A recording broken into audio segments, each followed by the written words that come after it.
Welcome to NRK narrates. దేవుని పరిశుద్ధమైన ప్రశస్తమైన నామానికి స్తుతులు స్తోత్రాలు. మీ అందరికీ నా వందనాలు తెలియజేస్తున్నాను. మీ అందరికీ క్రిస్మస్ శుభాకాంక్షలు తెలియజేస్తున్నాను.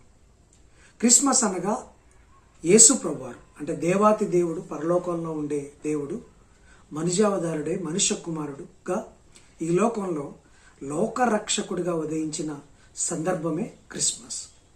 ఆయన మనుషుల పాపమంతటిని తీసివేసి ఆ పాపమును తన మీద మోసి కలువరి శిలువలో మరణించి మనుషులందరినీ పరలోకము వారసులుగా పరలోకపు భాగ్యాన్ని అందించే ఆ యొక్క మహత్తర ఘట్టానికి ఆరంభమే ఆయన పుట్టుక. ఆయన పుట్టుకను మనందరం సెలబ్రేట్ చేసుకుంటున్నాం, సంబరం చేసుకుంటున్నాం. అయితే యేసు ప్రభువారు ఒక గ్రామానికి దేవుడు కాదు. యేసు ప్రభువారు ఒక కులానికి దేవుడు కాదు. యేసు ప్రభువారు ఒక వర్గానికో, ఒక మతానికో, ఒక ప్రాంతానికో దేవుడు కాదు. యేసు ప్రభువారు ఒక దేశపు దేవుడే కాదు. ఒక దేశానికి సరిపోయే దేవుడు కాదు. ఒక తెగకో లేకపోతే ఒక ట్రైబ్కో దేవుడు కాదు. లేకపోతే ఒక ప్రాంతానికో ఒక ఖండానికో దేవుడు కాదు. యేసు ప్రభువారు ఒక కులానికి, మతానికి, ప్రాంతానికి దేవుడు కాదు. ఆయన సకల జనుల దేవుడు, ప్రాపంచిక దేవుడు, ప్రపంచ దేవుడు. ఆయన పుట్టిందే లోకరక్షకుడిగా పుట్టాడు. ఆయన ప్రాంతాన్ని రక్షించడానికో, కులాన్ని రక్షించడానికో, మతాన్ని రక్షించడానికో, ఒక తెగను, ఒక జాతిని, ఒక దేశాన్ని రక్షించడానికో పుట్టలేదు. లోకం మొత్తం ప్రజలందరినీ రక్షించడానికి ఆయన పుట్టారు. ఆయన పుట్టుక లోకమంతటికి వెలుగునిచ్చింది. లోకరక్షకుడిగా ఆయన ఉదయించాడు. ఈరోజు చాలామందికి దేవుళ్ళు ఉంటున్నారు. ఈ లోకంలో చాలామంది దేవుళ్ళు ఉన్నారు. చాలామందికి ఒకరికి మించిన దేవుళ్ళు ఉంటున్నారు.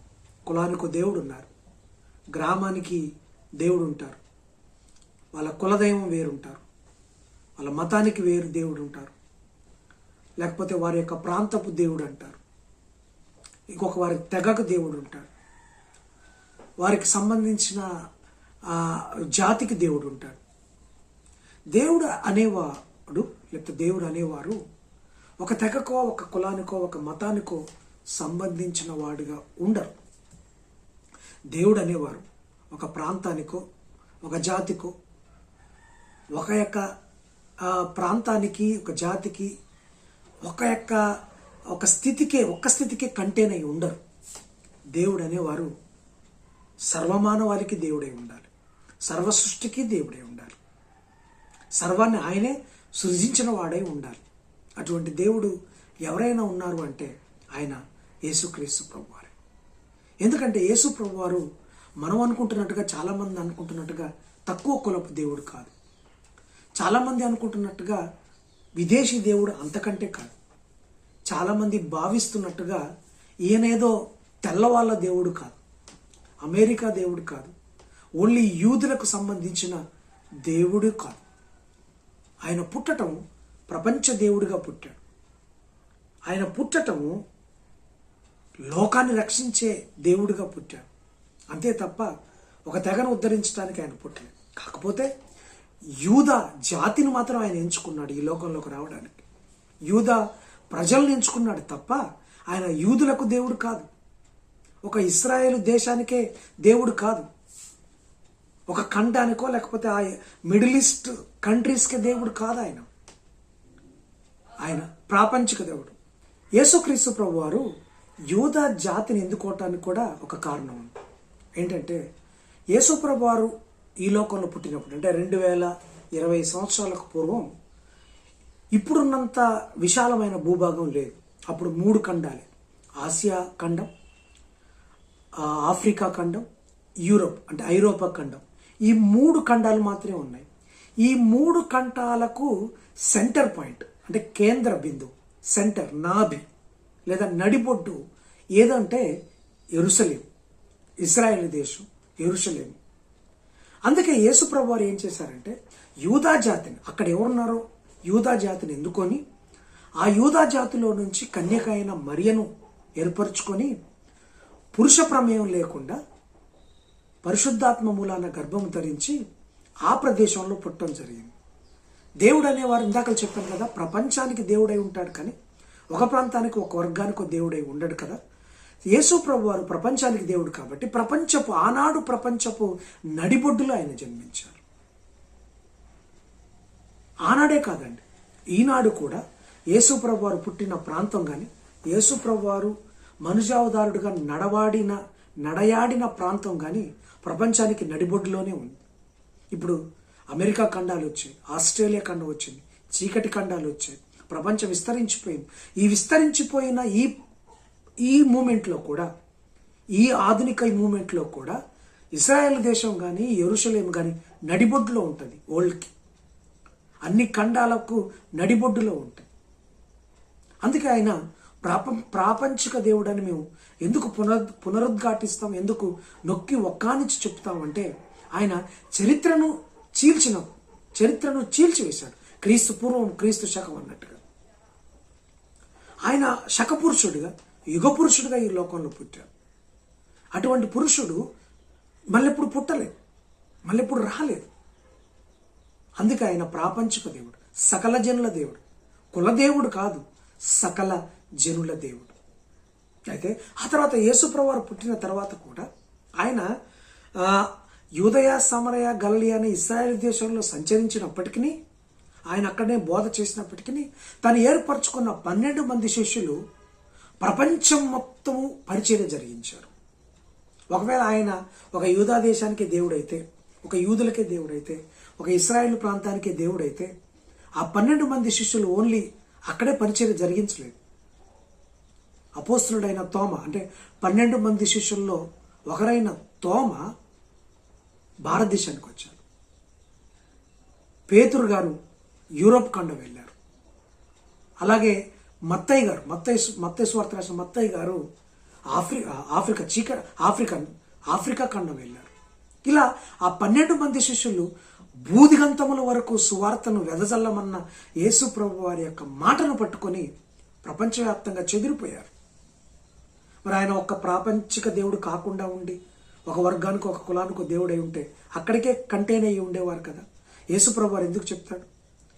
మార్క్స్ వార్త 16వ అధ్యాయం 16వ వచనంలో, మీరు సర్వలోకానికి వెళ్ళి సర్వసృష్టికి సువార్తను ప్రకటించండి. ఇది యేసు ప్రభు వారు చెప్పిన మాట. సర్వలోకపు దేవుడు ఆయన. అందుకే వాళ్ళు అపోస్తులుడైన పౌలు, తర్వాత వచ్చిన అపోస్తులుడు పౌలు, ఆయన దాదాపు అన్ని ఖండాలు, అప్పుడున్న అన్ని ఖండాలను చుట్టేశారు. ముఖ్యంగా ఆసియా, యూరోప్ ఖండాలను, అలాగే ఆఫ్రికా ఖండాలను కూడా చుట్టేశాడు. ఆయన విరివిగా సేవ చేశాడు. ఇప్పటికీ ప్రపంచవ్యాప్తంగా క్రైస్తవం ఉంది. ఏ మూలన పోయినా కానీ, ఇటువైపు ఆస్ట్రేలియా, న్యూజిలాండ్ వెళ్ళినా, ఇటువైపు జపాన్, అమెరికా వెళ్ళినా, పైన రష్యా వెళ్ళినా, కింద సౌత్ ఆఫ్రికా, ఇటు వెళ్ళిన ప్రపంచపు నలుమూలలో క్రైస్తవ్యం విరాజిల్లుతోంది. ఎందుకంటే ఆయన లోక రక్షకుడు కాబట్టి, ఆయనే నిజమైన సత్యదేవుడు కాబట్టి, మార్గమై సత్యమై జీవమై ఉన్న దేవుడు కాబట్టి, అటువంటి దేవుడు మేము కొలుస్తున్నాం. అందుకే ఈ పండుగను చేసుకుంటున్నాం, ఎందుకంటే ఆయన లోకరక్షకుడు కాబట్టి. ఒకసారి ఆలోచించండి, చాలామంది దేవుళ్ళు అనబడుతున్న వాళ్ళు ఉన్నారు, దేవుళ్ళుగా కొలవబడుతున్న వాళ్ళు ఉన్నారు, కోటాను కోట్ల దేవుళ్ళు ఉన్నారు. కొంతమంది మనుషులే మరి దేవుళ్ళు అవతారం, బాబాల అవతారం ఎత్తి దేవుళ్ళుగా అయిన వాళ్ళు, దేవుళ్ళుగా ఉంటున్న వాళ్ళు ఉంటున్నారు. అయితే ఈ దేవుళ్ళ కంటే యేసుక్రీస్తు వారు భిన్నం. ఆయన పుట్టుక పరిశుద్ధం, ఆయన మాటలు, ఆయన యొక్క జీవనం, ఆయన యొక్క జీవన శైలి ఏ ముడత, మచ్చ, కలంకం, డాగులేని ఆయన మాటల్లో కానీ, ఆయన నడవడికలో కానీ, ఆయన క్యారెక్టర్లో కానీ, ఆయన యొక్క త్యాగంలో కానీ ఏ బ్లాక్ స్పాట్ లేని జీవితం, ఎవరు నిందించని జీవితం ఆయన జీవించారు. అందుకే ఆయన సకల జనుల దేవుడు, ప్రాపంచిక దేవుడు. ఆయన 10,000లో అతి సుందరుడు. అంటే ఎంతమంది దేవుళ్ళు అనబడుతున్న వారు, దేవీ దేవతలు అనబడుతున్న వాళ్ళు ఉన్నప్పటికీ యేసు ప్రభు so special, because he is a God, he is a true God, he is a real God. That's why he is so special. ఆయన స్పెషల్. ఆయన పరిశుద్ధుడు. మిగతా దేవుళ్లకు ఆ పరిశుద్ధత ఉందో లేదో నాకైతే తెలియదు, కానీ మా దేవుడు పరిశుద్ధుడు. యేసుప్రభువారు holy, the god of holy. So అటువంటి పరిశుద్ధుడు, సకల జనుల దేవుడు, ప్రాపంచిక దేవుడు. ఆయన ఒక వర్గానికో కులానికో దేవుడు కాదు. ఈరోజు క్రిస్మస్ పండుగను ప్రతి దేశంలో జరుపుకుంటున్నారు. ఎందుకంటే లోకరక్షకుడు ఉదయించాడు అనే ఈ యొక్క శుభ సందర్భాన్ని శుభప్రదమైన ఆనవాళ్ళతో చేసుకునే ఈ పండుగ, మీరు అటువంటి పండుగలోకి రావాలని మిమ్మల్ని నేను కోరుకుంటున్నాను.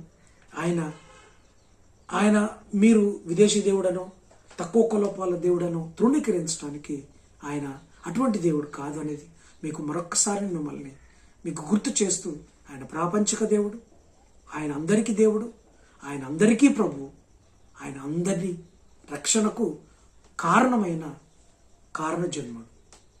ఆ కారణ జన్ముడి దగ్గరికి మీరందరూ రావాలని మిమ్మల్ని సవినయంగా వేడుకుంటూ మీ అందరికీ క్రిస్మస్ శుభాకాంక్షలు తెలియజేస్తున్నాను. God bless you.